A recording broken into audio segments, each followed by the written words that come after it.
और यही उत्तर प्रदेश की धरती शुक्ताल में आकर के, मुजफ्फरनगर शुक्ताल में आकर के गंगा जी के तट पर बैठ गया और सोचने लगा कि मरने वाले को क्या करना चाहिए। लोगों को जब पता चला, ऋषि मुनियों को, तो सारे ऋषि मुनि चले आए राजा परीक्षित के पास। एक मुनि नहीं आए, कई नाम लिखे हैं। अत्रि वसिष्ठस्य च्यवन शरदवान अरिष्ट नीमिर भृगुरांगिरास्य पराशरोगादि सुतोथ रामा उतथ्यवाहु उतथ्य इंद्रो प्रमदात्मवाहु। ऐसे बड़े बड़े ऋषि पराशर हैं, अत्रि हैं, अरिष्ट हैं, भृगु हैं, सब चल करके आ रहे हैं। वो तथ्य है। उन संतों को जब आते हुए राजा परीक्षित ने देखा तो उनसे पूछा, हे भाई संत गुरुजनों, मैं तुमसे एक ही प्रश्न करना चाहता हूं कि मरने वाले को क्या करना चाहिए। क्या प्रश्न किया कि मरने वाले को क्या करना चाहिए। ये ऐसा नहीं कहा कि मैं मरने वाला हूं, नहीं नहीं, ये सारी दुनिया मरने वाली है। मेरी मां, हम सब मरने वाले हैं और हम सबको 7 दिनों में ही मरना है। 8वां कोई दिन ही नहीं होता है। रवि सोम मंगल बुध बृहस्पति शुक्र और शनि, यही तो 7 बार होते हैं और इन्हीं 7 दिनों में ही सबको मरना है। इसलिए गुरुजी, मरने वाले को क्या करना चाहिए। कोई भी संत महापुरुष इस प्रश्न का उत्तर नहीं दे पाया। जब समय बीता, कोई नहीं बता पाया, तो दूर से क्या देखा कि एक 16 साल का बालक आ रहा है। तत्र भवत तत्र भवन भगवान व्यास पुत्रो यदृक्षया का मटमानो नपेक्षा अलक्षलिंगो निजलावतुष्टो रवधूत वैशा। तत्र भवत भगवान व्यास पुत्रो। ऐसा लग रहा है कि आज इस सुखदेव को बचाने, आज इस परीक्षित को बचाने के लिए भगवान आ रहा है। कौन सा भगवान? भगवान व्यास पुत्रो। व्यास पुत्र बनकर के आ रहे हैं भगवान। पहले भी इस परीक्षित की रक्षा की थी। जब ब्रह्मास्त्र इसको इसकी मां के पेट में मार रहा था, वहां भी भगवान ने अंगूठी सा रूप बनाया।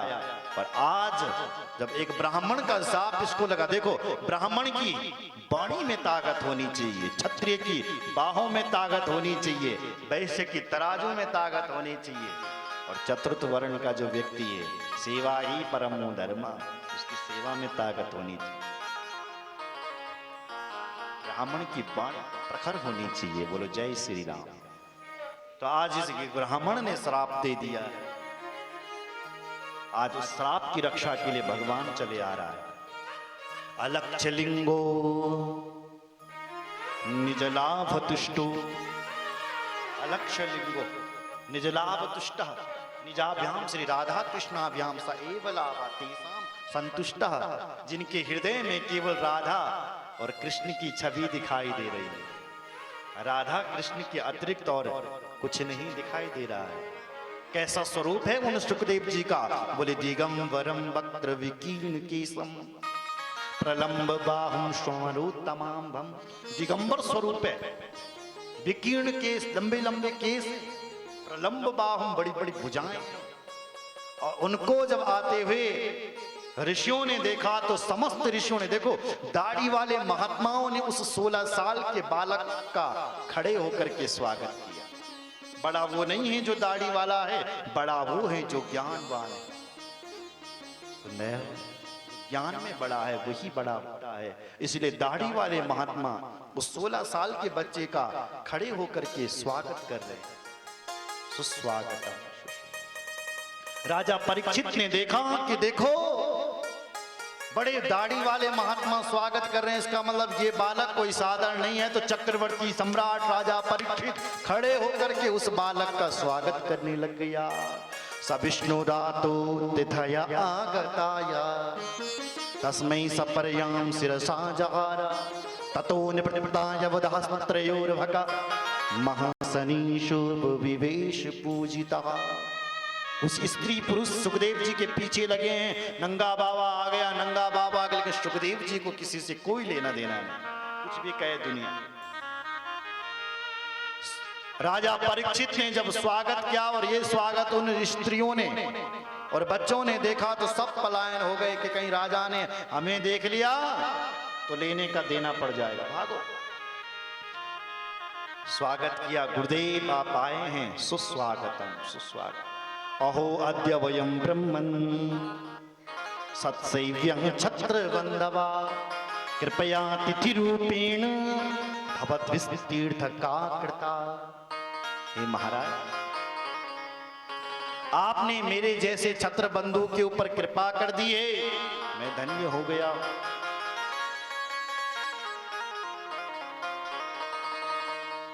आप जैसे संतों का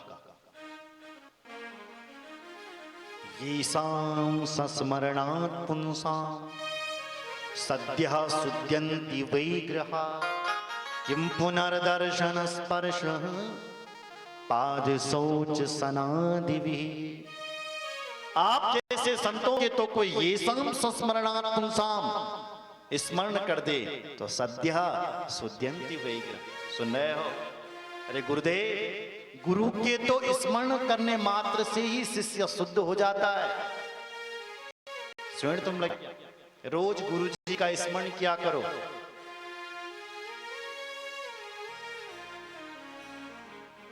बोलो जय श्री राम।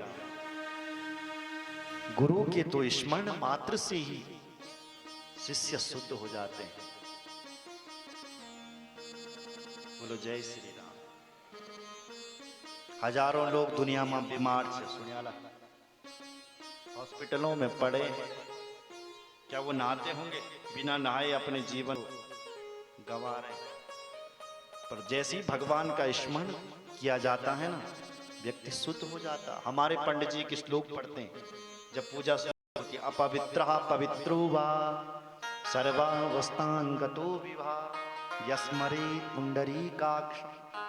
तुम पवित्र हो चाहे अपवित्र हो, पर यस्मरेत् पुंडरीकाक्षम, जैसे ही तुमने भगवान का नाम लिया, पुंडरीकाक्ष का नाम लिया, तो सभ्याभ्यंतरः शुचि, आप अंदर से और बाहर से दोनों से स्वच्छ हो गए। आज राजा परीक्षित भी कह रहा है कि ये संस्मरणात् पुंसां, गुरुजी जब मैं तुम्हारा स्मरण करता हूं ना कोई, तो शुद्ध हो जाता है, पवित्र हो जाता है।